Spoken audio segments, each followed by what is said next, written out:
កាលណាយើងមានភារៈរអួលពេលដាក់លេខពិបាកដាក់លេខប្រអប់លេខច្បាស់ជាមានបញ្ហាហើយតែមិនមែនប្រកាសតែខូចប្រអប់លេខតែម្ដងនោះទេយើងអាចធ្វើការពិនិត្យមើលទៅលើប្រេងប្រអប់លេខជាមុនសិនមុនពេលទៅប្រឹក្សាជាមួយជាងឬអ្នកជំនាញប្រេងប្រអប់លេខខ្មៅជាងប្រេងម៉ាស៊ីនទៅទៀត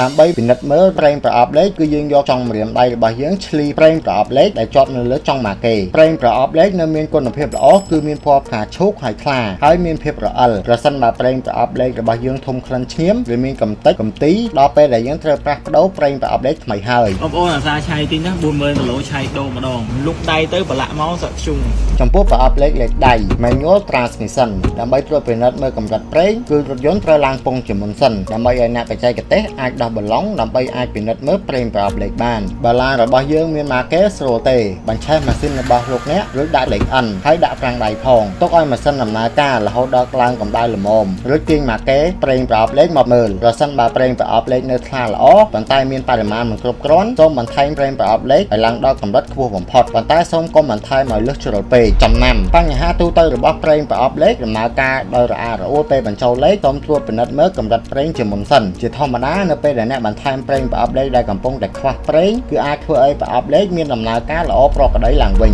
បំរាមដោយសារតែប្រេងប្រអប់លេខរថយន្តទំនើបសពថ្ងៃមានមុខងារខុសៗគ្នាប្រេងប្រអប់លេខនីមួយៗតែងតែផលិតតម្រូវទៅតាមប្រភេទរថយន្តនីមួយៗជាចុងក្រោយសូមអរគុណដល់ការទស្សនាហើយជួបជាមួយខ្ញុំបាទនៅវីដេអូក្រោយទៀត